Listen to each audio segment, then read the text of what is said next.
Este episodio es presentado por Honda. Descubra la nueva Honda Passport Trail Sport todoterreno. La Passport más todoterreno que Honda haya imaginado jamás. Esta Passport cuenta con mayor altura al suelo, barras de techo en todas sus versiones y neumáticas especialmente diseñados para cualquier terreno. Además, disfruta todos tus viajes con el control de clima de 3 zonas, techo panorámico y opciones como asientos delanteros con calefacción y ventilación. Conoce más en honda.com/Passport.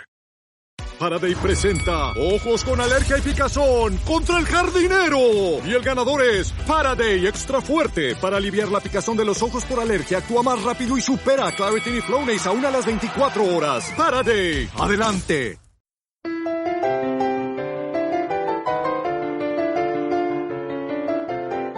This is the Rotoscopers podcast, episode 11, Madagascar, sequels and duos. We don't change.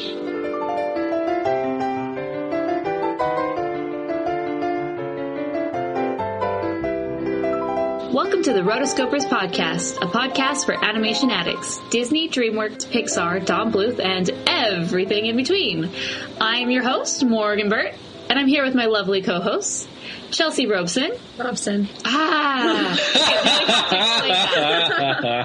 And I'm here with my lovely co-host, Chelsea Robson. Thank you. I got it right this time, right? Good job. And my even lovelier co-host, Mason Smith. I told you I'd be back. So, should I explain why I can't get Chelsea's name? Or should you explain? You explain first and then I'll fill in. Okay, I moved into... Because you're not really her best friend. No, we pretend to be best friends for the show. But we're really not best friends. Yeah, we don't like each other at all. No. Well, no, the thing is, when I moved into this area, I was in the 4th grade, and Chelsea, her name was Robeson, and it was Robeson through elementary school, junior high, high school, and college. And just within the last year, like Chelsea and I, we didn't get to see each other for 3 years. She was in Brazil, and I was a different part of the country, and we didn't really have internet access for that time. So when I come back, and Chelsea finally comes back, all of a sudden the name has been switched to Robson. And so imagine me having done this for 15 years, calling her Robeson. It's kind of hard to switch, especially since they just flipped it on me. Okay, here's what happened. My family goes back like a couple generations. It was always Robson. And then at like my grandpa, for some reason, he decided to change it to Robeson. And so my dad and all of his family grew up Robeson. And then when this generation came along, my brothers decided, hey, we need to go back to the original way of saying the name, blah, blah, blah, blah, blah. I'm like, oh, brother, I have to change my name and I'm not even getting married. This sucks. So, yeah, it's kind of a lame story, but it's what happened. So that's why half of our bloopers are me messing Chelsea's name up. It's not because I'm not really her friend. That's our story. We're sticking to it. Yeah. Robson. It takes a while, but you'll get there. So for those who are listening, I haven't been here the last couple of episodes. I've been home in Texas. Welcome home. Getting my crap together. No, it's not like I'm in boot camp or anything, but so I listened to, what was it, episode 9 where y'all did the sing-off? Yes. I thought it was really good. I thought it was like a golden Morgan and Chelsea episode. Oh, thanks. Thank you. So y'all did great. So that is what happens when Mason leaves the podcast. Yeah, exactly. Okay, so I can kind of see why that guy at the Wreck-It Ralph, the test screening that y'all went to, called, what is it? A fangirl podcast? Oh, yeah. Fangirl podcasters review the Wreck-It Ralph. Fangirls. I'm like, are we really that obvious? Oh, jeez. So it's a good thing I'm back to, like, put some testosterone into this podcast. So I can be like a fanboy instead of a fangirl. We need balance in our lives. Yes. Thank you, Mason. Good thing.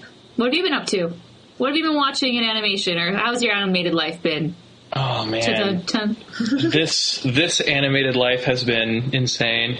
I'm just about to finish my portfolio to send into BYU Animation, and it's looking really good. Check out my blog at thisanimatedlife.blogspot.com if you want to see my progress. Yay! And I try to do I try to do some like movie reviews of notable animated films that I watch, and then do some scans for my sketchbook just so y'all can see it. So the purpose of the blog, I guess, is to kind of like let our listeners and fans kind of get to know me a little bit better. If you like me, then you like my blog. It's true. Other than that, I've been watching a couple of animated films. Let's see. Well, I've been watching a lot of X-Men episodes. Awesome. I'm currently on still in the first half of season 4. Oh. I think there's 5 seasons, right, that they have available? Yeah, more or less. Yeah, so I've been watching that. There were some pretty crazy episodes, like towards the end of season 3, the Nightcrawler episode. It really surprised me with how Christian it is. Yes. At the end, I think Nightcrawler, because Wolverine, he's so tough and he has issues with faith. And Nightcrawler hands him a Bible at the end of the episode. He's like, read this, my friend, and be at peace. Yeah, that would never happen on TV. That would never happen on TV now, much less Wolverine.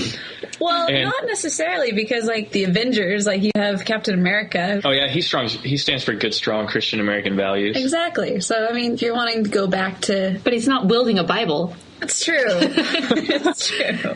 It's the shield of faith, like the Bible has. Oh yeah. Well, maybe this is another nerdy couch discussion. But except for X-Men, that's amazing. Wolverine acts so tough in the X-Men cartoon series, but he never really kills anyone that he says he's gonna kill. If you ever know that, he's always like, "How about you tango with these, bub?" And he out, shing. It never fails. Something goes wrong that Wolverine doesn't like, and he just brings out the claws. It's like, I ordered salt. Or he's like, that doesn't make sense. He's like, I didn't order mayonnaise on these. Now I'm gonna cut you up. Shing, shing, Or it's like, I don't feel like doing my taxes today. Shing, shing.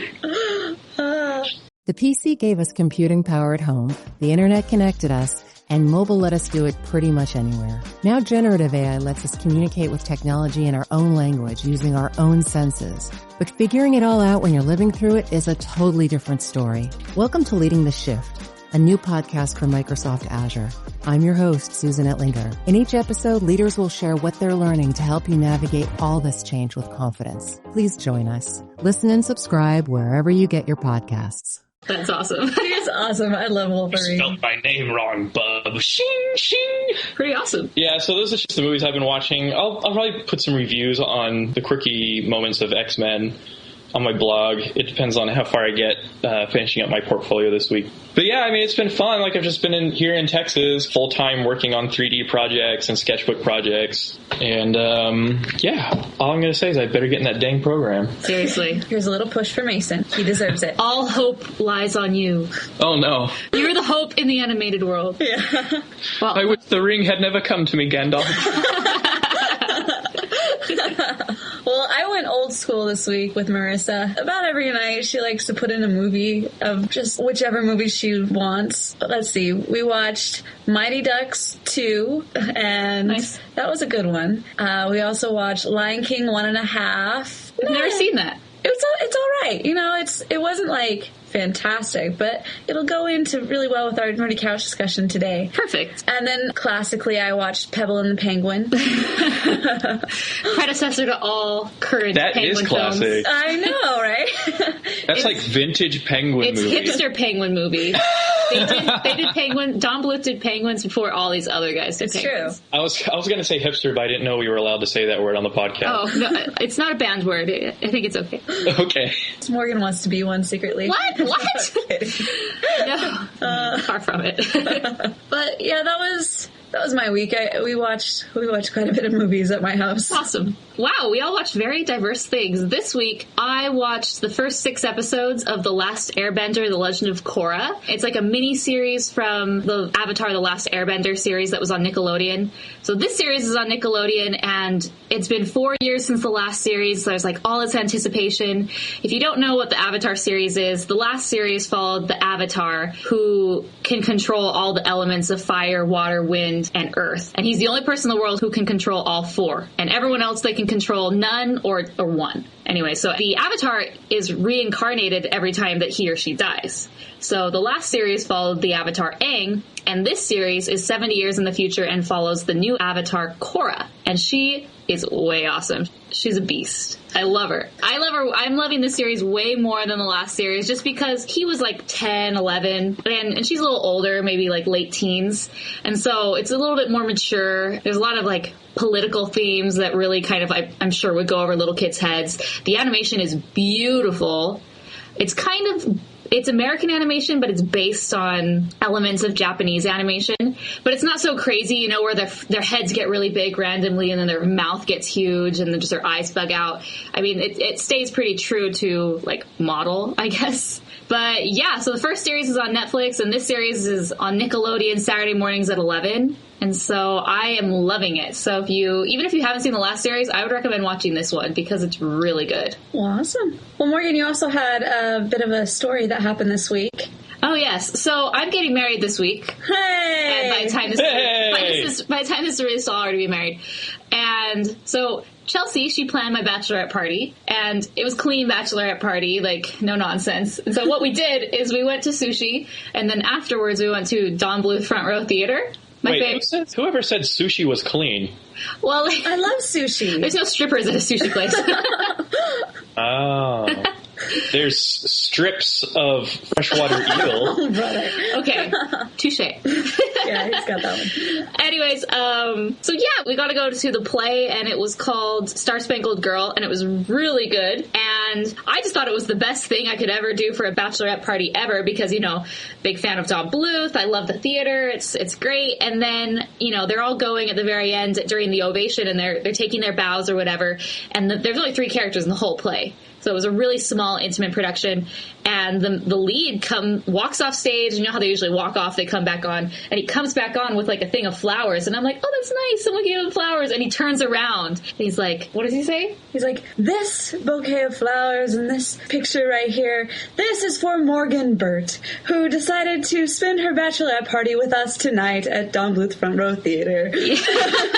So they gave me these beautiful bouquet of roses, and even better, Don Bluth had drawn like an original sketch of Anastasia that day and dated it and gave it to me. So, oh my gosh. I know. It's so funny because when we walked in and we picked up our program, it was just sitting there propped against, you know, the whole display, the little table. I'm like, oh, cool. He drew that. You know, of course I noticed it. I'm like, wow, okay. He drew that today. Maybe they're going to have a raffle, or maybe they're going to like give it away. Like, oh, I hope I win. And then later, like, it was actually for me. And I was just like so flattered and so like honored in a way that they would like think of me, and they're like, thanks for thinking of us. And so anyways, I'm definitely going to frame that and put that where I can see it all the time and be inspired. Holy cow, you lucky dog. I know. Hey, that's what you get for being original and having a bachelorette party someplace unique rather than someplace traditional. Trashy. Yeah. So it was awesome. So thanks, Don Bluth, and I love it. Thank you, Don Bluth. And thank you, Chelsea, for setting that all up. Well, no, I mean, I may have had 1 or 2 phone calls, but that's about it. No, it was really all Don Bluth Front Row Theater. They are amazing over there. So if you happen to live in Arizona, go and check it out. They were just put in Phoenix Magazine as the gem of the city. Yeah, hidden gem of the city. So check them out. They're awesome. We love Don Bluth. We do. Okay. Even before all this, we love Don Bluth. But this is just like over the top. I loved him before I even knew him. That's true. You hate him compared to how much I love him. It's a little pre-Madagascar quote.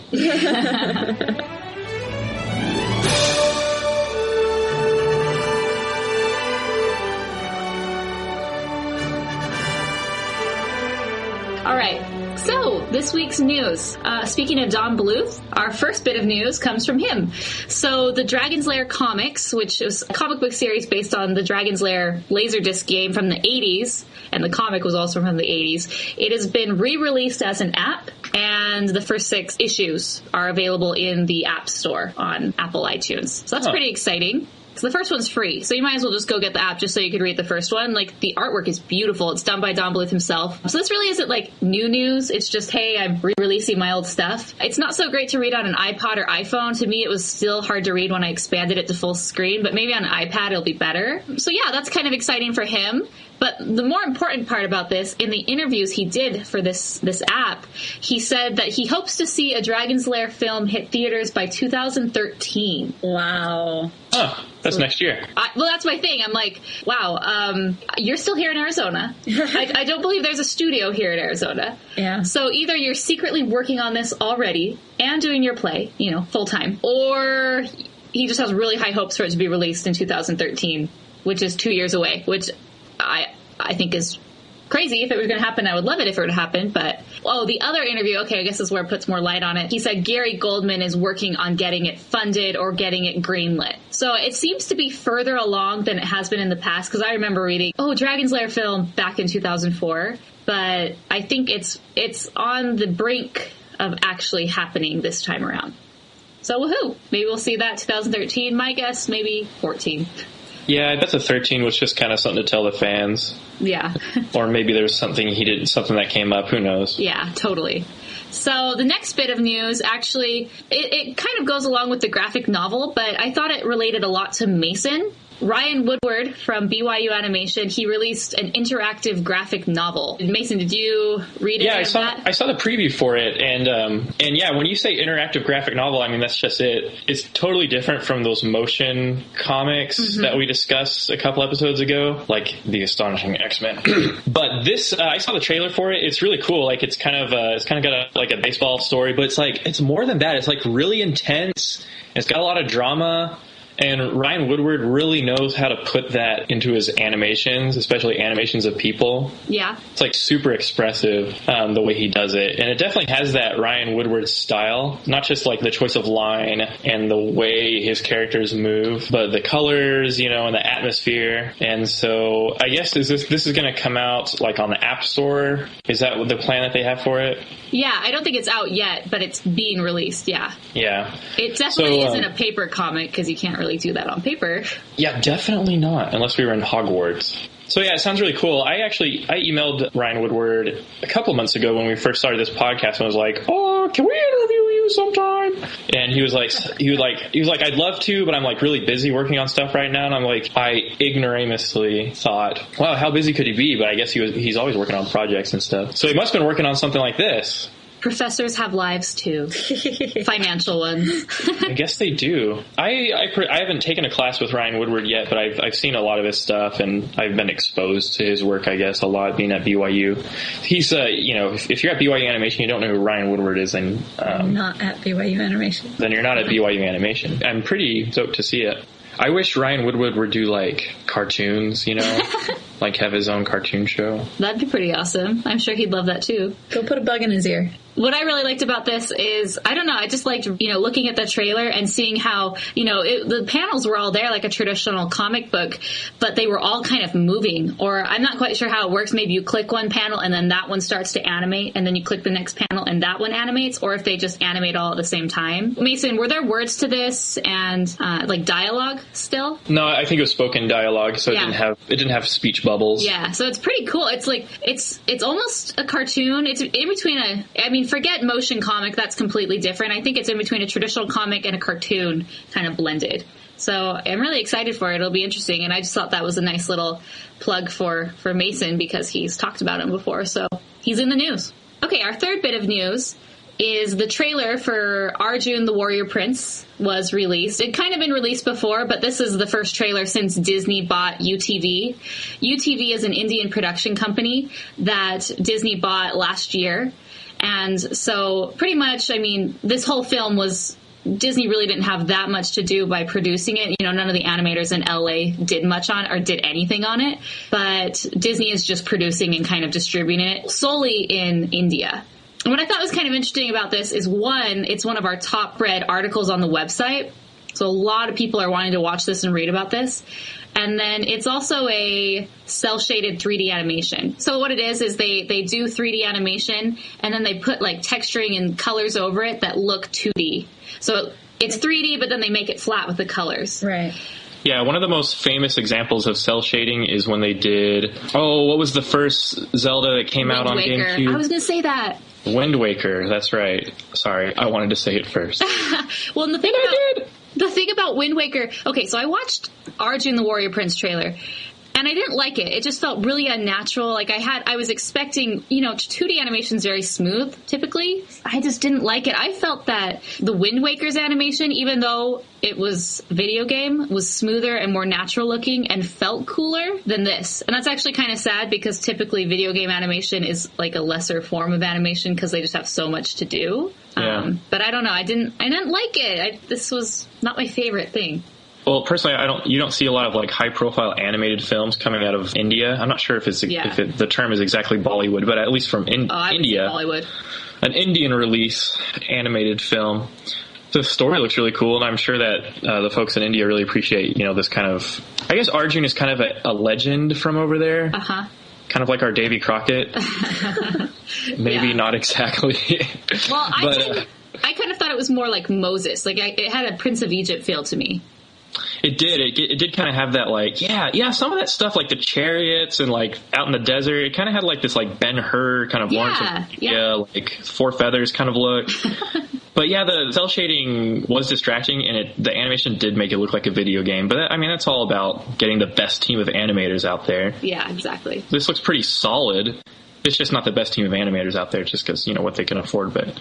I'd be kind of interested to see it because there's like battles going on in the trailer, right? Yeah. And so it's like distributed by Disney, so I kind of want to see it. It looks like a fun film. Mm-hmm. I hope they do like at least a DVD release or like a Netflix release. Yeah, it comes out May 25th in India. There's no set U.S. release date, so we may or may not see it here, but cool. I've got a little bit of news just real quick. Okay. On Netflix, watched instantly, both Invader Zim and SpongeBob SquarePants are on Instant Watch. Oh, dear.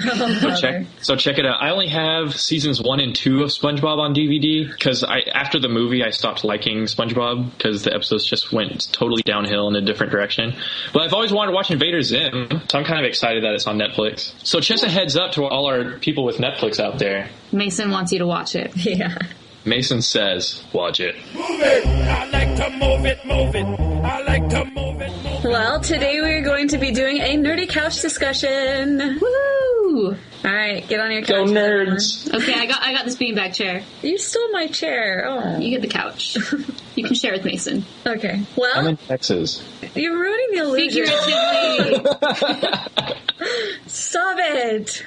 So we have received some really good emails, and one of them is from a fan named Colleen, and she had some really nice things to say. Morgan, can you read this email for us? Yes, and so she says, "Hi, Chelsea, Morgan, and Mason. I wanted to thank you for making the podcast. It is really great to have a regular podcast about animation, actually. I think you really fill a hole there, as since the brilliant animation podcast, I couldn't really find anything on the topic. So thanks a lot." And she's referring to Clay Cadis's animation podcast, which is just the holy grail of all podcasts. Right. But there hasn't been new podcast episodes for about 4 years because he's pretty big in Disney animation right now. He's like a supervising animator, so he's kind of busy. Ooh. So let me continue. I also really like the way you have brought up some topics which are related to the marketing side of the animation industry. Being an animator myself, I often get super focused on the animation making process and can miss up other relevant questions, such as the trend to shorter names for animated film titles. So I have a theme that I would like to hear you guys talk about: sequels. With sequels, I am thinking of this trend that Disney is producing all the sequels out there of their best hits, such as The Little Mermaid, Lion King, Pocahontas, which, contrarily to some Pixar films, such as Toy Story, didn't get better. I mean, I can't look at Pocahontas 2 without noticing how much the quality has been lessened. Clearly, Glenn Keane wasn't animating on this straight-to-DVD sequel. Maybe it's only me, but I feel really weird to see the character moving without the sincerity of the original film. I also wonder if it really is a viable marketing strategy. Did they produce these films in China and then just make money on the sale? It seems like Disney stopped doing these low-budget sequels. If so, then why? Did the audience lose interest in them? I'm a bit sorry for giving my thoughts on a topic like this.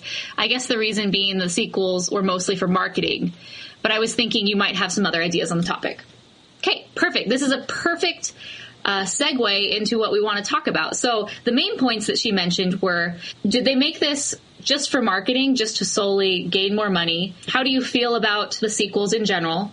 And we're going to talk about if sequels are considered canon. And then, I guess, sequels that are direct to DVD versus theatrical sequels. So let's take it away. Let's have a nerdy couch discussion on sequels. Well, I would like to... One last part. Let me read it. Thank you. Well, thanks. Chelsea was ready. Chelsea was ready. Well, thanks a lot for reading, and please keep up on the good podcast. Oh, yeah. Why, thanks, thank you, Colleen. We've talked about sequels before, and we've talked about, are they really canon? Like, are these like the real continuations of the story? When it comes to sequels, it's different for every time period. I think For example, let's go back to Walt Disney and The Triumph of the American Imagination, which you can find on audible.com, the internet's leader in audiobooks. Over 100,000 downloadable titles to choose from. How do you like that plug? Good? Perfect, thank you. Awesome. But really, go and check it out. It's awesome. audibletrial.com/the Rotoscopers. Yes. It's a good thing. You can actually read this book or listen to it. Mm-hmm. In Chapter 9, they bring up the incident in 1933 when, after the immense success of Walt Disney's Three Little Pigs cartoon, Roy and some of the other executives who had distributed the cartoon wanted him to create sequels. Walt grudgingly did so, and though they were well received, they never reached the height of the original. And afterwards, Walt said, "You can't top pigs with pigs." And this actually became his mantra. Now, I can see both sides of this story, because at the time, in 1933, they were having a lot of problems with business. Mm-hmm. Like, they were just trying to do anything to get the money. And Roy is the classic, going to keep my brother in business. Yes. And Walt was just I'm going to dream as far as I can dream and build it and they will come, But Roy's like, oh, brother, we need to make sure that we make money here. So they put these little projects in so that the big projects could have funding. Sometimes these sequels aren't really what we would want, but at the same time, it helps the bigger picture. So what is your guys' thoughts right now? I really like what Colleen put in her email, that it's the same characters moving without the sincerity of the original film.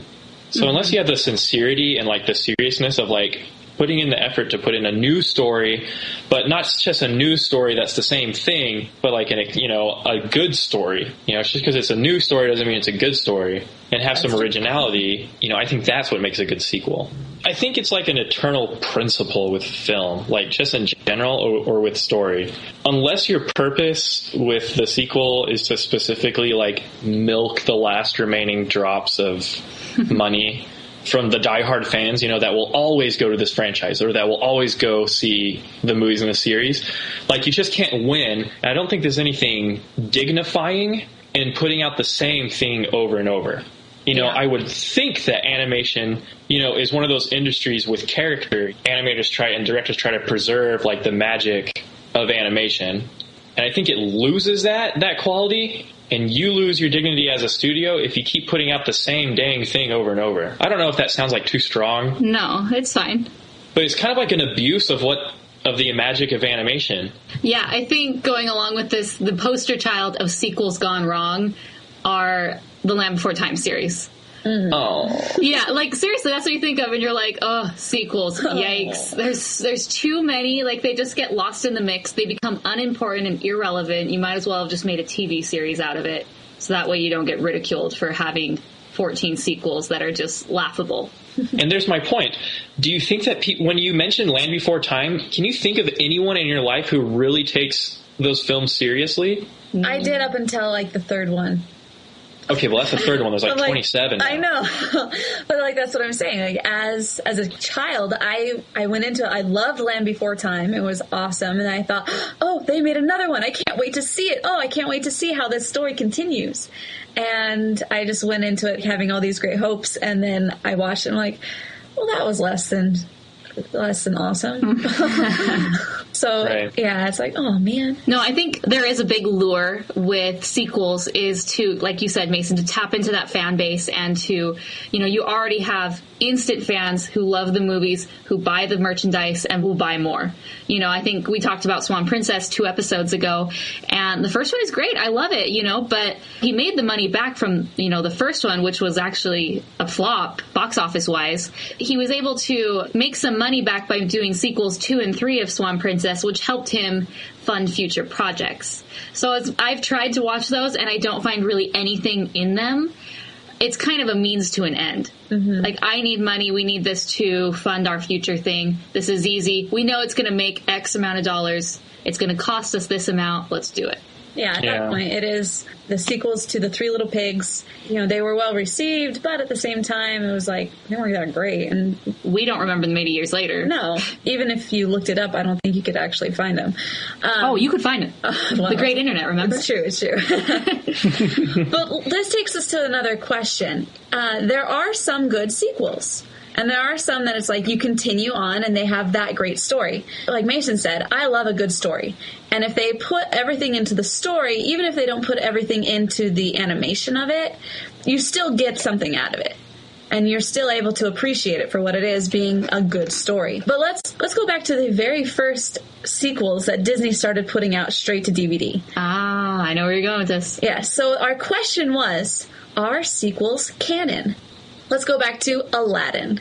Okay, Aladdin, yeah. Aladdin was the very first movie that Disney put out direct to DVD or direct to video sequels. Now, you got the first one. Excellent. I don't think you could get much better than Aladdin. Well, that's not a sequel. Exactly. But I'm just saying, as of the story itself, the basis of a story, Aladdin was awesome. And everybody wanted more pigs. Yes. So Disney said, okay, we will give them more pigs. But then they came out with number 2. Now, that was Return of Jafar, Return of Jafar. Yes, the Return of Jafar. I remember seeing, when I went to the Disney store with my mom, I remember seeing the DVD or the VHS of the Return of Jafar sitting right by the counter, and my mouth dropped, and I remember thinking, Mom, we have to have this. Exactly. We actually have it at our house. Oh, we have it too. I mean, we don't. I think we bought it right then, and I remember watching it a lot because for me as a little kid, and it was just the extension of that show, which I just wanted to get my hands on. Yeah. And it never been heard of before. There was no such thing as sequels for an animated film. Yeah. So, people, namely us, were very excited about these, and we wanted more. My parents, on the other hand, not so much. Yeah. I actually watched it at another friend's house, so my parents never actually bought that one. But I was really glad about that, because I'll tell you what, I tend to forget about this one purposely. Because, first of all, they took the original voice of Genie, Robin Williams. They took him out, and he was... And the Sultan. And he was replaced by Dan Castellaneta, best known for his voicing Homer Simpson. And, yeah, well, he's very talented. He's extremely talented. But he's not Robin Williams. And as a kid, you notice that. Mm-hmm. And you're like, but it's not the same. It doesn't have the same, essence. And they threw in Jason Alexander in there just to, maybe pump up the ratings because he was really big in Seinfeld at the time. And so many 6-year-olds watch Seinfeld. I know. Whatever. Who's Jason Alexander? George. Oh, he plays George Costanza. George. Why didn't you just say George Costanza, did he? I'm sorry. Who did Jason Alexander voice for? He voiced for the bad guy that brings Jafar back, the little fatty. Yeah, the thief guy, yeah. Uh-huh. Cool. And so they could have skipped over that one entirely in my mind. I mean, I did not like that movie. But I'm sure it wasn't a flop. I'm sure it made money. And for them, it was something that funded the machine. The thing is, Return of Jafar is huge in direct-to-video sequel market because that is the one that started it all. Obviously, it made enough money for them, significantly, for them to greenlight every other animated film we've ever done, even the ones from 50 years ago. We're going to do a sequel. Yeah. This is worth it to us. We're going to have it be, animated somewhere in Asia, really cheaply, and we're going to bring it back, and we're just going to, put it all on Cartoon Network and Disney Channel, market it there. People are going to buy it. It's going to make a huge profit. And we're going to be happy. The animation's not so good. The story. But whatever. It brings us the cash. Yeah. Yeah. I mean, it wasn't, horrible. It did have some redeeming qualities. Jafar had his villain song in this movie. Every villain should have a song for himself that he or she sings in a Disney film. Jafar had to wait till the sequel. So I guess it's good that he had it. Not sure if it's a good thing that it happened in the sequel. Yeah. But there's a couple things that are really weird about this film. Number one is that Aladdin, even though he becomes the prince and is with Jasmine, he's still not married to her. Yeah. And he's still running around in his thief clothes. Hey, it's what he's dude, I mean, you're with Jasmine now. I'm sure she can hook you up with a better wardrobe, Yeah. Or these are just your comfort clothes, And then if you look at the genie, you know how Genie was freed at the end of the first film? Yes. his gold bar cuffs. divine handcuffs come off. They're back on in this film. Yes, that always bothered me. That bothered me too. But then again, it did bother me the way he looked without them. I know. Okay, which makes me think, this is my theory here, is that Return of Jafar is just a dream that Aladdin had. The theory that Ash from Pokemon was in a coma, yes, starting with the bike accident and until the end of the series. I think this movie's hear me out here. I think this is actually a dream with this theory. Because Aladdin is still in his thief clothes. The genie is still in his, divine bonds of geniehood, and everyone is, and they're not the same voices. So I think it's just a dream that Aladdin had.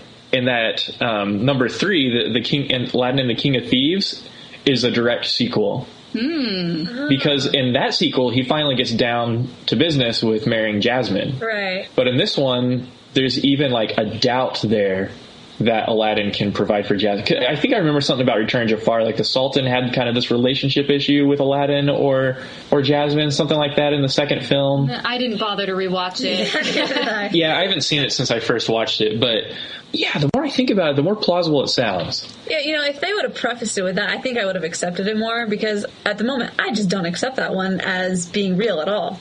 But Did this film have an intro by the relics peddler from the first one? Who's actually the genie? I don't remember. Because I know he wrapped up the end of King of Thieves. Yeah. I'm not going to go into it and try and watch it to find out, though. Well, that's the thing that bothered me about the Return of Jafar. They're not married, And the very end of the first one, it's kind of assumed that they are married. Like, he's wearing kind of formal wear, and she's wearing like a white gown, more or less. And they're floating on the carpet, and they kiss and they go away. But it bothered me because I'm like, oh, you just switched that on us, and you're changing reality. Exactly, it's not reality. It's a dream, or it's a coma. Yeah. I don't know. But yeah, hey, did you notice that they got a different voice actor to do the magic carpet in Return of Jafar also? Wow, that was. That's low budget if they have to do that. But, this takes to the next one, King of Thieves. I love that story, and I consider that one as part of the canon of Aladdin. Mm-hmm. And I do. And having Robin Williams back was a good help, too. I watched that one over and over again, okay? I still remember the previews. Brought to life again by the one and only Robin Williams. Yeah, they had to push that one a lot. But I think that helped, having Robin Williams back as the genie, because it brought back his humor, and so they could animate off of that humor. Robin Williams, he did like 6 hours of improv. Yeah, totally. That was recorded, and they had to cut, all of it, of course. Depending on if you animate after the dialogue or you do your dialogue after the animation, I'm pretty sure the latter is a lot more difficult. Well, they got to hear Robin Williams do his thing again, and they got to animate all the fun stuff that he was thinking of. Like the SWAT team part, where Aladdin's... Arapaho. Is that different? No, same part. Yeah, where Aladdin's father walks in, the genie finds him, and he multiplies into like a 500 SWAT team member. It was funny. Geronimo, Arapaho, Pocahontas. Well, that's the thing with having someone comedically great as Robin Williams is. His material was better than the A-list screenwriters, and so for the Return of Jafar, they didn't have Robin Williams to overwrite the stuff that the C-list screenwriters had written. So it was really bad, all of his dialogue. And then this one, they just brought him back, and he brought great things back again. Right. This is my thoughts. 2, could have forgotten about it. 3, I consider that canon, but. That also goes to all of the other movies. Are they canon? I don't think this isn't a pick and choose thing. I'm sorry. I don't think you can pick and choose what is canon and what isn't just based on your preferences.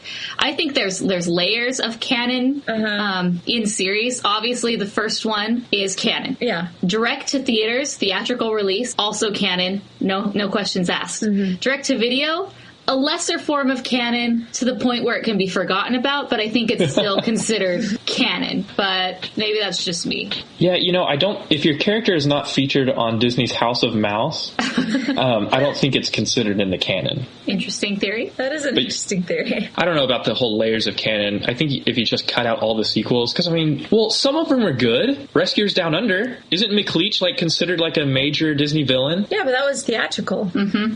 That's right. Was it? Yeah, it was. Yeah. It was the only, I think, Disney animated classic sequel that was released in theater, and apparently it did so horrible that Disney decided to do direct-to-video sequels from then on out. Oh, that's sad. I like that one a lot. Yeah, I love it too. It's better animation than the first Rescuers. Well, It's more crisp. They threw in some CG, but it's not that obvious. And I like McLeach. I think he's a good villain. Yeah, he is. I like that one better than the first, actually. Well, they did some new stuff with the film. It's not just, okay, we're these lovable forest critters that help you out. Some of them, do outright harm to other ones. Remember when the little nurse mice, were operating on the poor albatross? And then the whole thing about this, the eagle being the object of desire. Yeah, the giant golden eagle being the object of desire for McLeach and the boy. It was just different. But it was a good different, and the story was cool, Plus, McLeach has a double-barreled shotgun with a scope, which I think is really cool.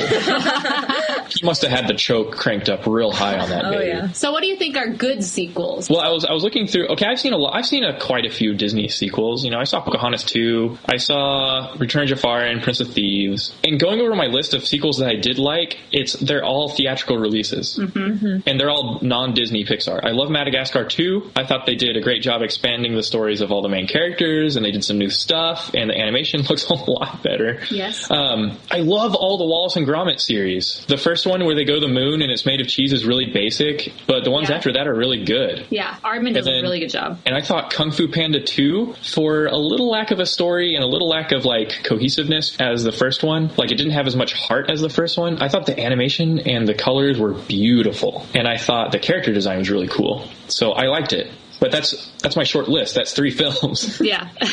For me, the only ones that really stand out are the Toy Stories. Yeah. They improved upon it every time. I liked each one more than the last. Yeah, which I don't think you can say is possible for majority of the sequels. You like it less to some degree. But this one, I see Toy Story 2, I'm like, wow, Toy Story 2 is better than Toy Story 1. I see Toy Story 3, I'm like, wow, that's better than... Excuse me? Uh-huh. Well, I don't know. I don't think Toy Story 2 is better than the first one. That's just me.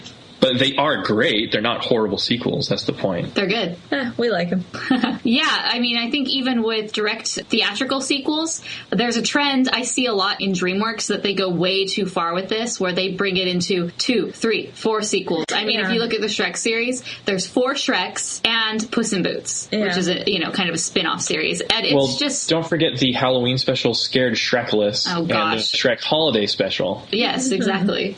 To me, after even the second one, it becomes irrelevant. And then the fourth one, it's whatever. They did incredibly well in theaters. Everyone saw it. They made so much money. There's so much resources right there that people can tap into that it's instant money for them. People will see it. And I don't think any of the Shrek ones are necessarily better than the Shrek original. If I'm going to watch a Shrek film, I'm going to watch Shrek. If I'm going to watch a Swan Princess film, I'm going to watch the original. I'm going to watch Swan Princess. My mom, when I was little, she bought Lady and the Tramp 2, Scamp's Adventure. Oh, yeah. We have that too. Scamp. And I remember I was really excited to watch it, but I watched it once. And I feel so bad. Even to this day, I don't know why I feel so bad.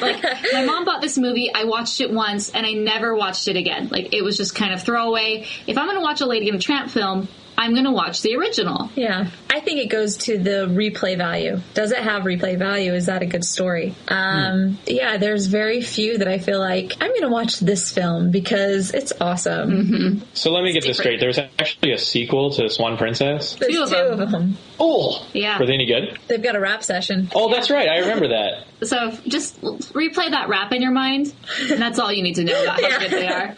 I think that was the only major thing different about that movie than the first one.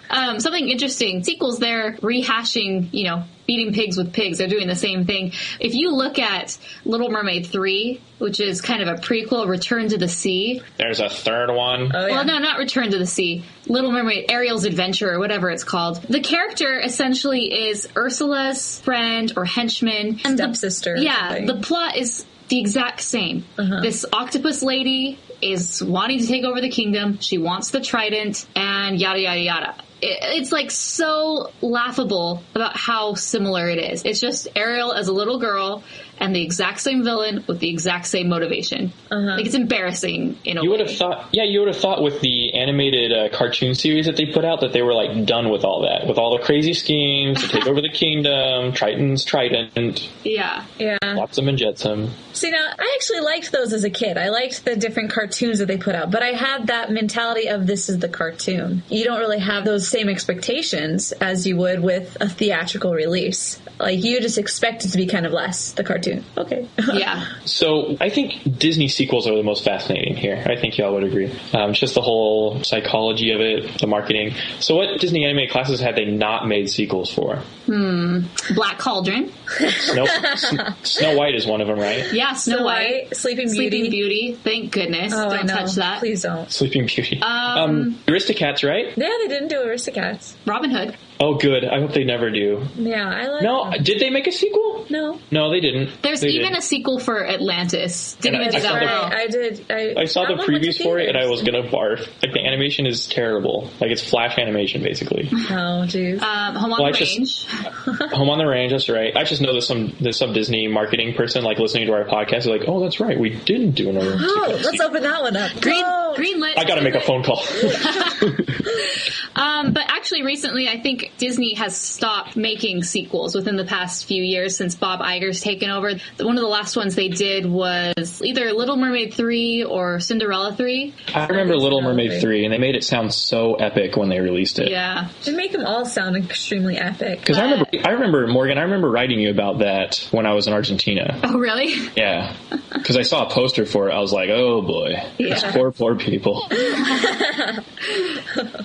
It's like taking candy from a baby. What else? Yeah, I guess I'm sure there are others. So we probably aren't going to see any direct-to-video sequels. Like, there's probably not going to be a Snow White 2, Sleeping Beauty 2, because they've kind of gotten rid of doing this. So they say. I mean, they have done the Tinkerbell series, which is all direct-to-video, and there's sequels to that, but... It's more of a shoot-off or a what do you call that? Spin-off? A spin-off, yeah. Yeah. But that was never actually released in theaters, the first one. Right. True. So, I mean, like... It's Did they do a third Peter Pan sequel? You know, there was the second one where it's like Wendy's daughter. Wendy's daughter. Oh. Jane. Did not like that. I don't think they did. No. Oh, did they do a Tarzan sequel? Yes. They did They did. He's a little kid. Are you sure? Yes. Okay. Well, I guess you're the experts on Disney I don't sequels. know, You've seen a lot more than I have. I've never seen it, but I know it's when he's a little kid. No, it's because the animals... Okay, I saw this. Marissa bought it. It was like the animals are telling stories to Jane of his childhood. Oh. And so they're there, but they're not, like... Gotcha. really there. Nice. So Disney did a lot of these things. Like, if you look at Cinderella 2, they do, like, these mini shorts. Yeah, little vignettes of, like, what was going on in Cinderella's life. Beauty and the Beast 2. Right, yeah. The Enchanted Christmas. Let's tell stories of things that happened at Christmas. Yeah. Okay. Oh, boy, I hated that Christmas. Forte was out of control. One too many drinks at the Christmas party. Oh, did they make a Hercules too? Like a sequel?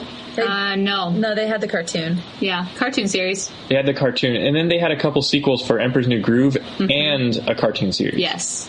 When Emperor's New Cusco School. was like in school or whatever. Yeah. Which doesn't make sense. If he's an emperor, why would he go to a public school? Yeah, that's... Whatever. Okay, so last thoughts on sequels.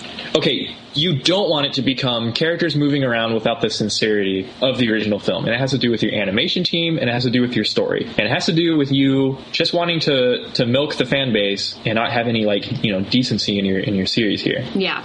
That's my view. If it has a good story, and typically, sometimes, not all theatrical sequels are good, but some theatrical sequels are good.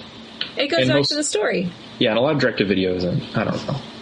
It's how much time did you put into this story? And, like, the reason why they go direct to video is because they know the story's not that great. They're not going to put that much into it. Yeah, so that's my bottom line. Sequels. Yeah, my last point is, like you said, about the animation. That's one thing I think that really makes these films different for me. At least the original sequels that they did. I think the animation has gotten better over the years, but when the characters don't even move the same, they don't even look the same as the originals, it's just... I don't like it. I feel like I'm watching a piece of junk rather than the masterpiece that the original was. I don't like watching it. I don't want to waste my time. I'd rather watch the original. I think a lot of sequels are just a big money ploy. I do consider them canon. And despite all that, I do like watching sequels from time to time. I like seeing more about the characters I love. I guess you watch the Disney sequels for the same reason I watch like all 20 of the Godzilla films that I own. Because you love the characters. Yes. Well, that was our discussion. Perfect. Now on to the theater.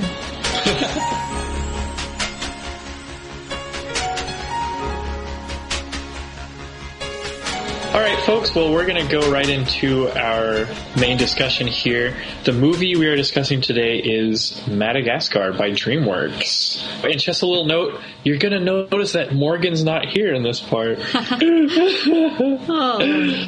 Well, she did say she's getting married this week, so I guess that's an excuse to not be on the episode.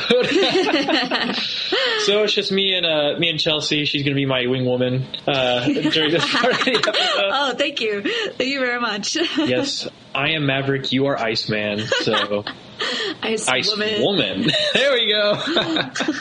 Yep. So this will be some good Mason Chelsea bonding time here on the podcast. Hopefully, it won't turn into a sing-off again. So. Are you much of a singer, Mason? I do like to sing, but I'm not as high profile as other people about it. Thank you. Thank you very much. Yep, there you go. All right, so Madagascar. Movie came out in 2005. Like I said, it's by DreamWorks Animation. So this was the, you look on the posters and it says, from the creators of Shrek and Shark Tale, because we all remember that one. Okay, so Madagascar is DreamWorks, right? Yeah. Okay, so Morgan and I used to write letters while she was in Texas and I was in Argentina.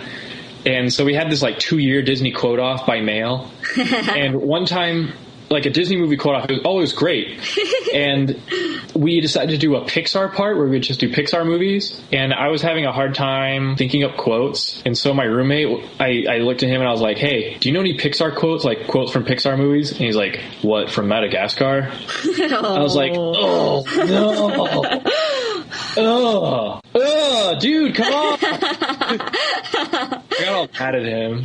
Madagascar is not Pixar. I think people just think that every 3D movie is Pixar, which is good because when you think good 3D animated movie, you should think Pixar. Right. But it's just not the case anymore, Well, I'm sure Pixar doesn't mind. I'm sure they don't. I'm sure DreamWorks doesn't mind. Yeah, any press is good press, so. Yeah, I guess so. Yeah, so not that long ago, 2005. Now, this year, 2005, that's the year before I graduated high school, and it shows. Just some general comments out there. In my opinion, it's not the best animated movie, but it makes up for it in kind of a new concept, new visual concepts. And so going into this discussion, we'll show, some of the stuff we liked about it, what we hated about it, and interesting things about it. First question for you, Chelsea, is when you first saw this movie, what did you think? What was your original thoughts? My original thoughts, I'll be honest, I didn't really gravitate to this when it came out. I think I might have seen it in the theaters. We had it, and I think I might have seen it at home. I'm not sure where I saw it, but it wasn't something that I really latched onto as far as the replay value. I remember when I was, I would have been a junior in high school, and I remember my girlfriend at the time wanted to drag me to see this, and I was like, no, it looks dumb. And she wanted to see it just for the penguins, actually. Oh, really? She even brought a stuffed animal of the private penguin, the kind of naive one. No, her friend did. Yeah. One of her friends brought one of the little penguin plushes to the showing. So anyway. Wow. That's hardcore right there. It is hardcore. And I was like, the animation looks so dumb. And she was like, that's the point. And that's one of the points I guess that's one of the points we're going to make about the film. Madagascar is different visually. Uh-huh. You know what I'm talking about? Yeah. It's a unique character design. And the big point of the movie was that the character design was not supposed to be realistic. You're supposed to have a real cartoony look, and they want broad movement, kind of like slapstick comedy. Yeah. But I also noticed that there's a lot of subtle comedy in the show also. To me, the animation looks a lot like the caricatures of different animals. And so the whole film is like that, and so because of that, it fits. Yeah, totally. When I saw the first one, I just remembered how like elastic and how cartoony they were. And in the special features, like the behind the scenes featurettes, the making of featurettes, they talked about that. They wanted to go back to the old like 1930s, 1940s kind of Looney Tunes style cartoon comedy where, you know, characters would go through all sorts of abuse that would like literally like rip a guy apart if it was in real life. But, you know, they're flexible cartoon characters, so they can stretch and they can get smushed. That's actually one of the 12 principles of animation, this concept of squash and stretch, or squetch, as we called it in my 2D animation class. That's fun. Squetch. Now, squash and stretch is one of the principles of animation that gives animation kind of its illusion of life, but it kind of bends the illusion a little bit. It kind of pushes the illusion. It's all about when characters stretch and literally squash. One of the earliest examples of this in Disney was Pinocchio, the character Stromboli. He was kind of wasn't he the big circus leader guy who kind of captures Pinocchio? Yeah, he was. Yeah, and his face and his belly and everything would just kind of, his whole body would just kind of stretch and squash. I think you see that a lot in the Seven Dwarfs. And so in a lot of cartoons you do that, and you see it quite literally in Looney Tunes, you know. The character will just get like stretched out to ridiculous proportions, or Wile E. Coyote will get smashed by a rock and he'll just turn into like a slinky Wile E. Coyote, you know? Yeah. So that's squash and stretch for our listeners who aren't like animation savvy. It's a very important principle, and the more you look for it, the more you'll notice it, especially in these kind of slapstick shows. Another thing they talked about with the character design and the animation was an art style, I guess an art technique called straights on curves. When you're drawing the form of a character, you alternate between straight lines and curvy lines. When you're drawing realistically, you never want to have totally straight lines, and you never want to have concave lines, because basically the human body is just it's a mass of muscles wrapping around bones, and that creates, you know, a curve, not something concave that dips in, but something that bulges out. Even if it's totally subtle, you'll have that. And so straights on curves is kind of giving variety to your drawing. It's making it a little more streamlined, possibly a little more easy to animate, while still giving it like a cool look. Like, it doesn't make your character look like a stick figure, and it doesn't make them look like they were made of marshmallows, you know? Now, is that the same thing? Like, I remember in The Iron Giant, you talked about how the animators there also had another program that they designed that would do that. They would like kind of move the lines so they weren't totally straight, but they weren't totally wavy or anything like that on the giant itself. Yeah, totally. So it's kind of along the same things. It's all about giving variety. That was specifically to make the giant blend in more with the other hand-drawn characters. Because a computer can draw a straight line, no problem. But to make it match the the hand-drawn characters, they did that extra utility, they did that extra software. And they did this in Madagascar also. If you look in the Manhattan scenes, the skyscrapers are not totally straight up. Like, some of the lines are curved, and one building will be slightly knocked to the side a little bit, like at a different angle. And so it's all to give kind of variety, not to give this monotonous, like, robotic feel to your movie. Yeah. And so when animators go as far as to do that, that shows like they put a lot of thought into the character design process. Whether you like this style of animation or not, such as found in Madagascar, you got to hand it to them. They did a really good job of thinking through all the characters. Yeah. Like, something that always caught my eye in Madagascar was how they do the nostrils, like the nose of the animals, like Gloria the hippo, where it's just kind of like this really stylized spiral of nose that goes into her nostril, and it looks really, really cool, but it's so simple, you know? Even down to Alex's fingers, which look like little foam fingers that you get at the fair, you know, like the Go Team hand puppet things, We're you know? number one. We're number one, exactly. So it's really unique. I'll say unique character design and animation. It's not my absolute favorite. Like, a little more naturalistic would have been cool for me, but I think for the tone of the movie, like you said, Chelsea, it matches really well. Yeah, they definitely kept within that theme that they did, and as they continued with that theme, it just fits. So you get used to it. Whether or not it's your favorite or it's not, it still works. Yeah, totally.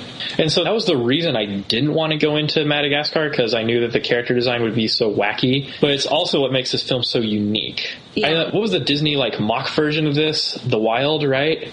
Yeah. Where they escape from the zoo. I've never seen it. I saw that one too. It wasn't my favorite. Really? Yeah. So I bet the animals had a more naturalistic look. Like they kind of looked a little more realistic, you know? Probably. Not as cartoony, I mean. So that's another thing. Another thing that I liked about this movie that really struck me was the humor. I don't know, this movie just brought out like really subtle humor. Like you had your gags that were like in your face, just like falling off a cliff and they keep like hurting themselves or something like that. I don't know. Right. And all the gags that they did, all the nonsense they did on the beach, you know, when they're trying to get home and they're all panicking.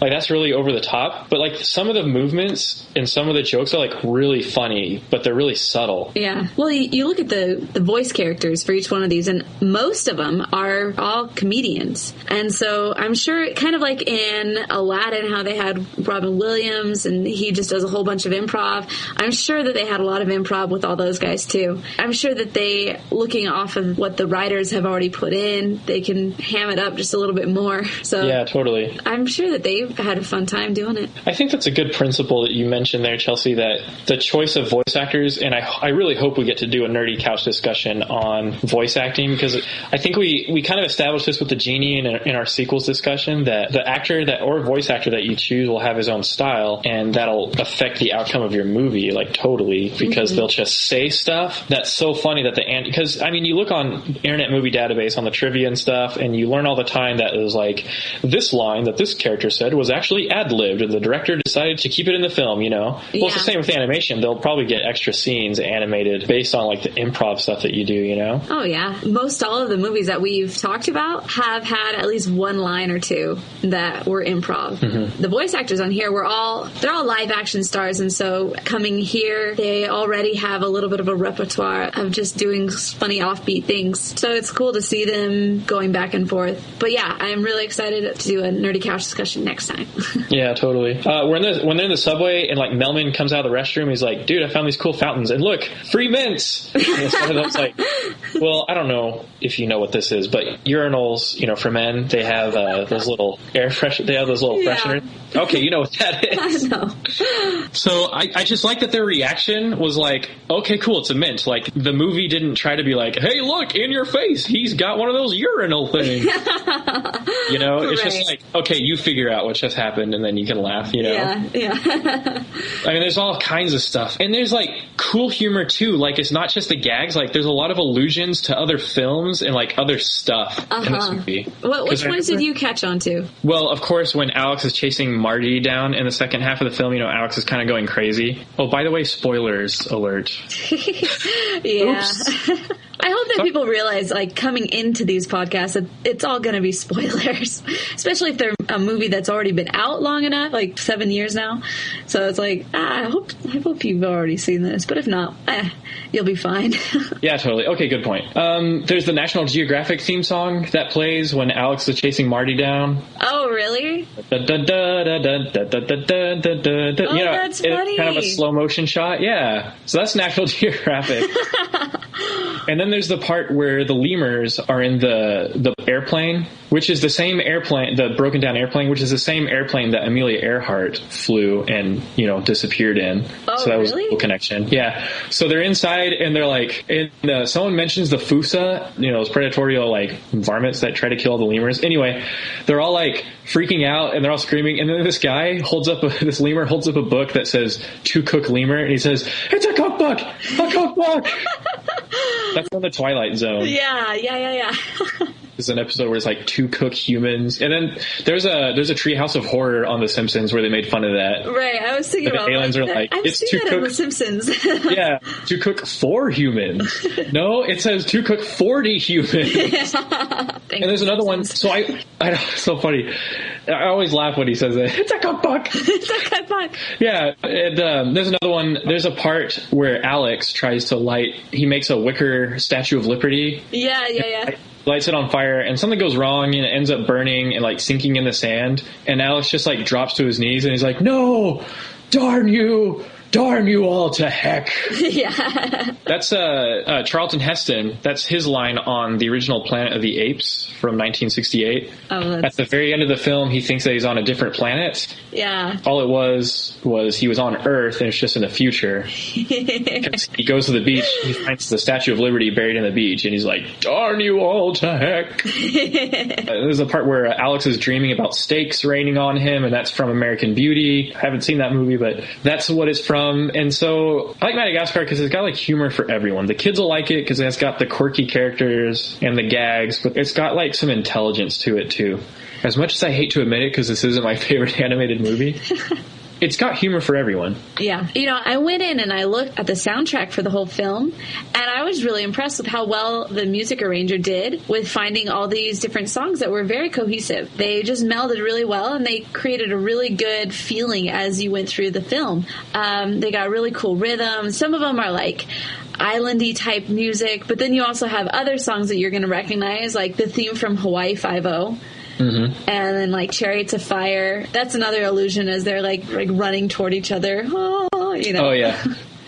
Party, right, Alex. And of course the I like to move it, move it. I like to move it, move it. And Born Free and What a Wonderful World. Love me some Louis Armstrong. So they had a really good thing. Wonderful world. Yeah, dude. Yeah. And then Hans Zimmer did the score for the movie. Oh yeah. Yeah, He's he did. Great. Oh man, Hans Zimmer is so great. He's amazing. You find him in all sorts of movies. He was in this movie. He also did like the soundtrack for The Ring, which is like a scary movie. Man, he did all sorts of stuff. I like the theme. Like I like the islandy themes. I like the theme. Okay, when Alex saves Marty from the Fusa at the end, there's this like cool, like kind of upbeat, like, inspirational music going on. Yeah. And then it's the same theme for when they're chasing after Marty in New York City after he gets loose. Oh yeah. Yeah, so there's some good tracks. It was good of them to get Hans Zimmer onto the show because you notice his music. Mm-hmm. I mean, how many people do you know, like, listen to the Inception soundtrack on Pandora all the time, you know? Or Groove Shark or whatever. That's just his stuff. It's really good. So let's look at King Julian's song, the I Like to Move It, Move It. Yeah, that is the song that took over the world after this movie. That is the song that took over the world. Like, when I was in Buenos Aires, there were still kids who would sing that song. Like, it's still a big deal. Yeah. And, like, that song alone kind of, I think it merits, like, a big point in this podcast. Okay, one, they had the scene where he's just dancing. Uh-huh. And it's really funny because it's dancing animals. But then they kept doing it in the credits, you know, and they brought all the characters back. And I know that Shrek did their, like, dance party after the credits. Right. But do you think that Madagascar started, like, the dancing animal gag that you kind of saw in a lot of other movies? Like, they did it in Flushed Away. They did it with Meet the Robinsons, with the T-Rex dancing at the end. Yeah. So did this film kind of start like that gag? Well, it was such a huge hit. For whatever reason, the whole world loved this song, and they loved seeing the dancing animals do their thing to it. Yeah, I'm pretty sure that it did. Like, that was, people are just like, oh, people like that. Put it in. It's just that theme of, like, the end of 2000s because of Madagascar. Yeah. And every sequel that they put in, of course, they're going to put in the I like to move it, you know. You know, I always wonder how much money the person who wrote that song made. Oh, like how much royalties they get now that like everyone bought the soundtrack and that song was playing all the time. Right. And, you know, when it comes down to songwriting royalties, it's not the person that sings it that gets the most money. It's the writer. So, for example, they redid the soundtrack. They redid the voices for the song. They actually had some of the characters, the voice actors, like, sing this song. And so, obviously, you're not going to get the same band that did it originally that are going to get a lot of the money. But the person who wrote it will get a lot of money. Yeah, and totally. I spent a bit of time in Brazil, so I know Portuguese, and I was trying to look it up in Portuguese, and it was just really funny because the translation of it is really interesting. It's not, they don't just do it in English? No, like they do it in English, but I think also you have the option to do it in Portuguese as well. So they change the words, and it's like, eu me mexo muito. The translation literally is like, I mix myself a lot. Like, weird. I know. Like, it basically means I mix it up a lot. I mix it up a lot. So that's funny. It is funny. Like, interesting. I'm looking at the Spanish translation for that song. In Spanish, it's Quiero mover el bote. which is, I want to move the boat.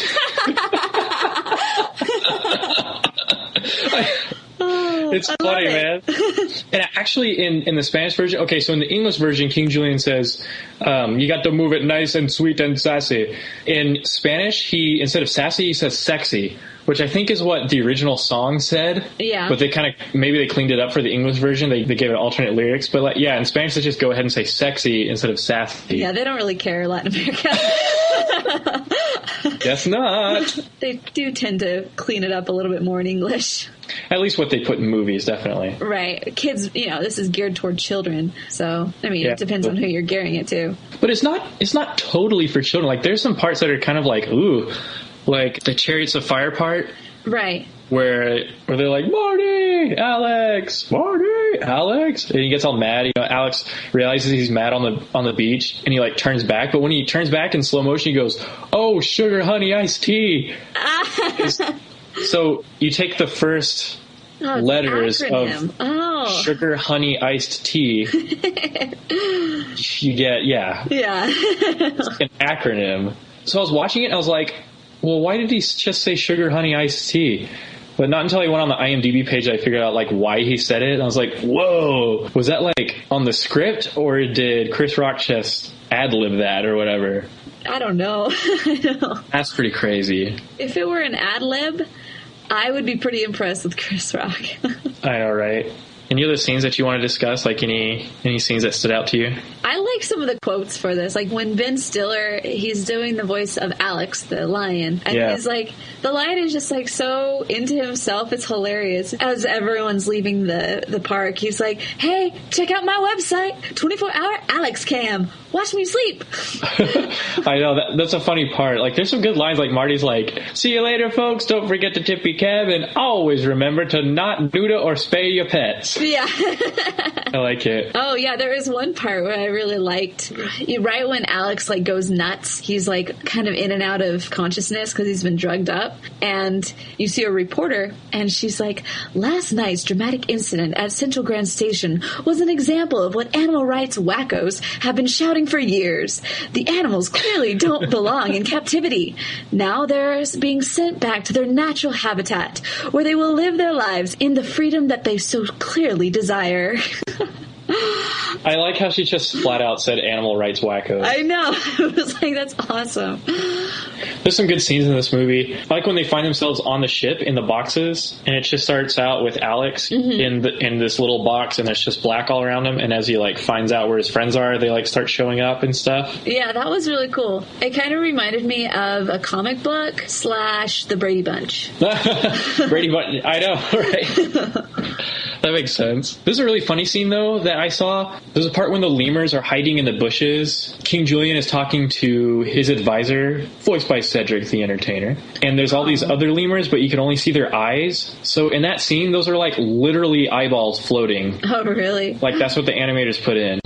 I'm almost positive, because I looked real hard, and they're not real lemurs. It's just little glowy eyes that are floating in thin air. Either that, or they have little lemur shapes, body shapes, but they're all blacked out. Right. There's no texture to them. Well, what would you do? The eyeballs are floating. I would put them in. I would put in actual fully textured lemurs and just do the lighting, but I guess things hadn't got as advanced as they are now in 2005, I guess, and so they kind of took a shortcut, but it's kind of funny. I think it's funny. I think it adds even more to the fact that it's what the heck? Yeah, super cartoony.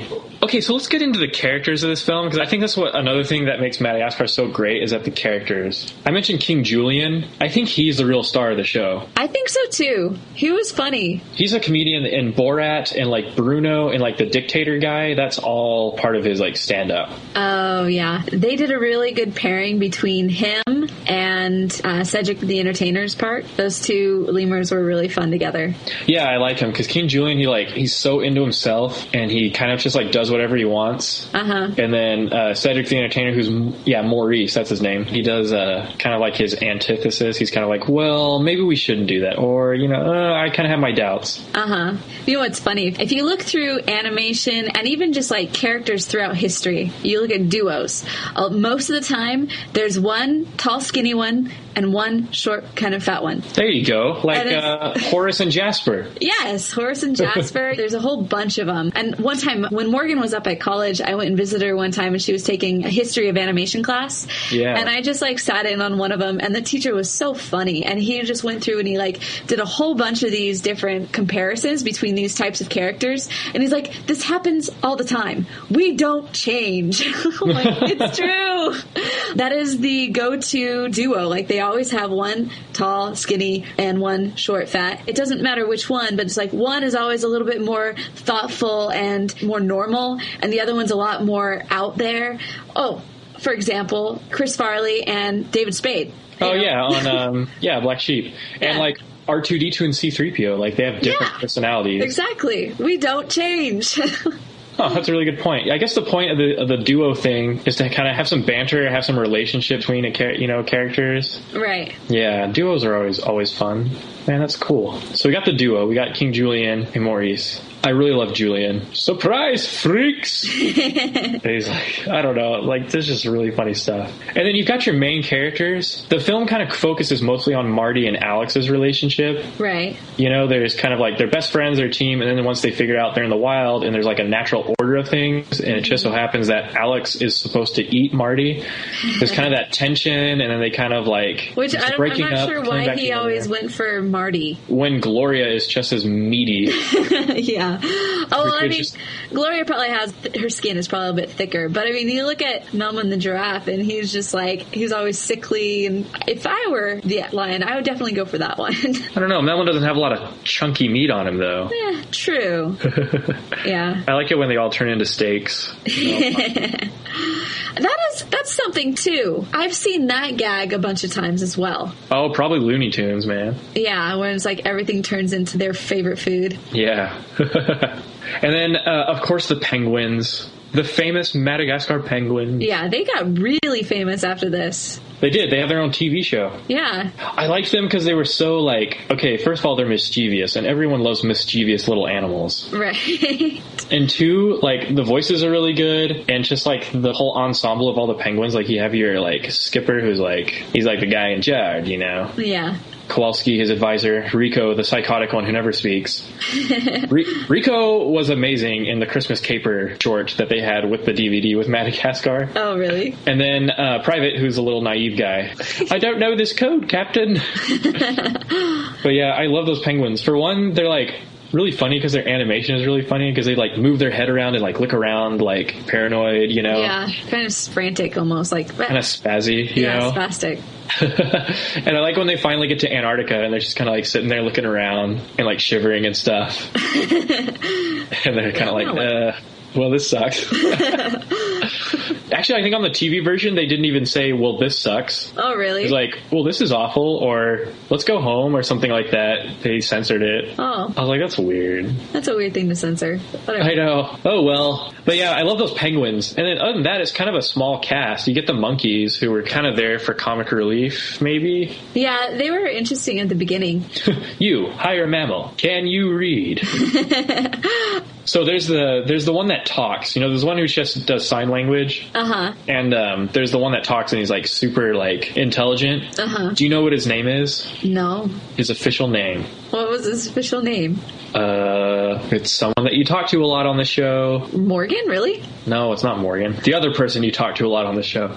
Mason? Yeah, his name's Mason. Isn't that cool? Oh, nice. I was like, you never find characters who are named Mason. It's true. And I'm Mason, so... You had an instant bond. I can feel it. Well, I don't know how much of a monkey I am, but I thought that was cool. And it wasn't just... they didn't just name him that by chance. It was like a comedian who was doing a bad impression of a guy whose first name was Mason. Like, I don't know, some sort of intelligent English guy. I don't know. Oh, really? Yeah, that's it.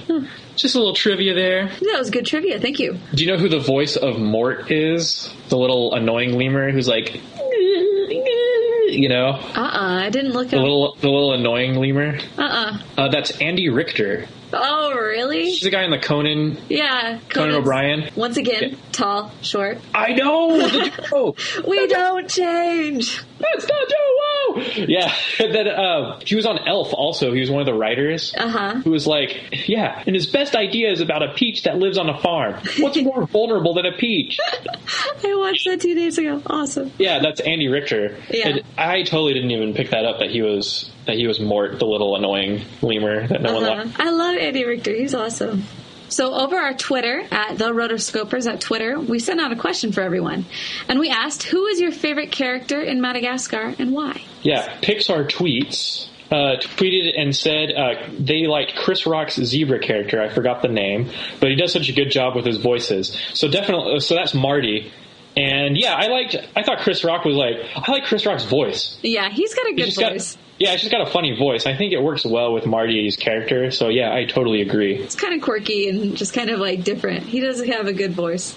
Yeah, so thanks so much for responding to our question, Pixar tweets, whoever you are, but thanks so much. And I agree, I like Marty a lot. And let's see, what's your favorite character? My favorite character is, I don't know. I really like King Julian. I think he's the best. I think I also like the penguins. Yeah. Yeah, I think the penguins were kind of for everybody, they were kind of a really good one. And then King Julian and the duo, I think they added a lot to the story. So I'd go with probably the duo. I like my duos. You like your duos? Okay, yeah. Cool. So yeah, anything else about the characters? I don't know. I think it's a good ensemble. I think the sequel kind of goes into everyone a little bit more. Yeah. You know, all the potentially dynamic characters, Alex, Marty, Gloria, and Melman, they kind of go off and have their own conflicts, you know? I remember Madagascar 2 more than I remember Madagascar 1. I actually like Madagascar 2 a lot. I said so in the sequel discussion. Yeah. That was cool because they brought in more stars and then they kind of expanded everyone's charkers and they made it entertaining. Oh, and then they had this love interest between Gloria and Melman. So again, the duo. Exactly. Short squat. Awesome. It didn't seem overdone, Madagascar 2, the humor, because it wasn't oh gosh, he's going to do this again. Oh gosh, the penguins are going to do something like this again. Yeah. It kind of kept everyone surprised. So yeah, the sequel was pretty good. And the animation was a lot better. I hope so. I don't know if they just wanted to make this really rickety and rigid and stuff, but Madagascar, the first one, had kind of clunky animation. It'd be kind of interesting to see it in Blu-ray or something to see if it's different. I just remember it being a lot smoother in the second Madagascar. Oh, no. I think the movements were super rigid and quick on purpose, and they kind of toned it down and made it a little more fluid in Madagascar, because I don't know how much it worked in the first film. Yeah, they probably got a lot of feedback from people saying, change that a little bit. Oh, okay. Yeah, totally. So we talked about what we liked about Madagascar. We talked about the music, the characters. Before we go into giving the final rating for this movie, is there anything wrong with the film that you didn't like? I think for me, that was lacking. I felt like I didn't really connect with the characters enough. The story had just holes for me. I wanted to care about these characters, but I just didn't feel like it. And so I think that was one of the main reasons why I kind of steered away from it after. Yeah, totally. You're right. I think Gloria and Melman are just kind of static. They're just kind of there for a while. And there's really no they don't take part in the stakes of the movie. So the story is kind of small, you know, it's not as epic as it could be. So yeah, that's what I noticed. Well, awesome. Let's rate it. So what are you going to give it? Ooh, put the pressure on me, huh? I don't know what I want to give for my rating. Let's see. Well, definitely not a 5. I'd give it a 3-star rating. Yeah. Yeah, Madagascar gets 3 stars for me. It's got some really cool stuff, but I think they could have done better with the animation. I mean, I know it was back in 2005, but I guess they could have done better. Strong points for this movie was a lot of old school cartoon animation principles went into play here. Yeah. But it just didn't have the heart or the depth that I like in other animated films. So yeah, 3 stars. I'll give it 3 stars as well. 3 stars, huh? Yeah, because you were actually a little bit nicer than I probably would have been. I was thinking more 2.5. But, I think it's okay. I think I'll give it a 3 stars on that one. Cool.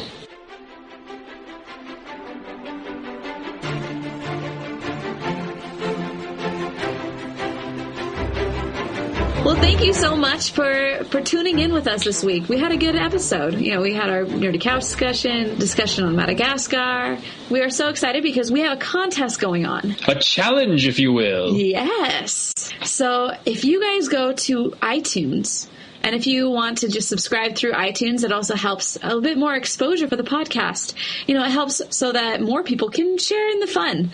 And if you review it, actually give a written review. If you take a screenshot of it and then email it to us at therotoscopers@gmail.com, you will be entered into a contest to receive the Art of Brave book. Yeah, so the Art of Brave, that's one of those, art books for animated films. It's due out May 30th. Once we reach enough people to have like a good enough drawing, we'll draw for the winner, and it could be you. So go on to iTunes, go find the Rotoscopers podcast, and write us a review. If it's just like a sentence or a couple of sentences or like, a good description of why you like us so much, then that's perfect. Take a screenshot of it, send us an email, and your name will be put into the prize drawing. And sorry, but this is only for U.S. or Canadian residents only. That's right. If the winner is international, the person will have to pay for shipping. Okay, so thanks again. Yeah, we did have a good episode. I think we got through the Madagascar discussion just fine, Chelsea. I think so. And it was great to have Morgan on the Nerdy Couch discussion on sequels. Talked about some good news. Hey, folks, don't forget to visit my blog at thisanimатedlife.blogspot.com. I'm going to be posting up more reviews. So, folks, don't forget to check out my blog. It's going to have a lot of cool stuff from my sketchbook. I've been thinking about posting my final project from 2D animation, the flour sack animation. Yes, do that. Yeah, I'll probably do it like next week. All right. It's pretty exciting because I'm putting stuff that I'm going to put in my portfolio to get into BYU animation, hopefully. And so, check it out. Yeah, you can also check out Morgan Burt at Morgan_Burt at Twitter. And you can find myself as well at facebook.com/thisIsChelseaRobson. And I have a bunch of music on there as well. Some people might be wondering, what is it that I do? I'm a singer, yeah. So if you guys want to head on there and like that, come and check it out. And we also, you can do Twitter as well at Chelsea Robson at Twitter. Mm-hmm. But thanks so much for coming, guys. Yeah, and as always, you can visit us at therotoscopers.com. We have our Facebook, facebook.com/therotoscopers. We're on Twitter. We also have Tumblr, as always. If you haven't done the Audible free trial yet, go on our website and do it. There's also a link to get onto Amazon to order your favorite animated movies or your favorite books on animation, and the link is right on our website, so check that out too. Do it. So thank you so much for listening again, and as always, we are sincerely yours, the Rotoscopers.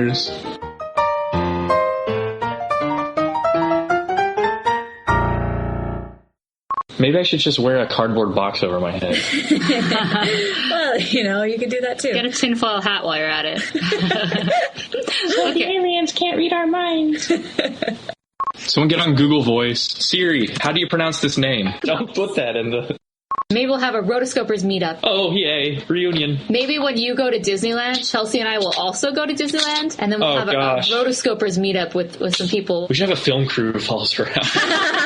We should have a blow-by-blow recording. You know how crazy it would be? We'd be quoting Disney quotes the entire time. We'd be singing songs. We'd be the most annoying people at Disneyland. Oh, it needs to happen. So, listeners, one day, I know this will be in a blooper anyway. Listeners, we're going to have a Disneyland meetup sometime. Be ready. Oh man, that'll be so good. Right. Just because Morgan texted me the night of her official engagement and was like, okay, so I got engaged, but the bad news is we're behind on the podcast. Congratulations. Oh yeah, we were unofficially engaged for a while, but anyway, the episode. Okay, so I was thinking about this. If we edited this, all business, I tell you, all business. Party's over. I'm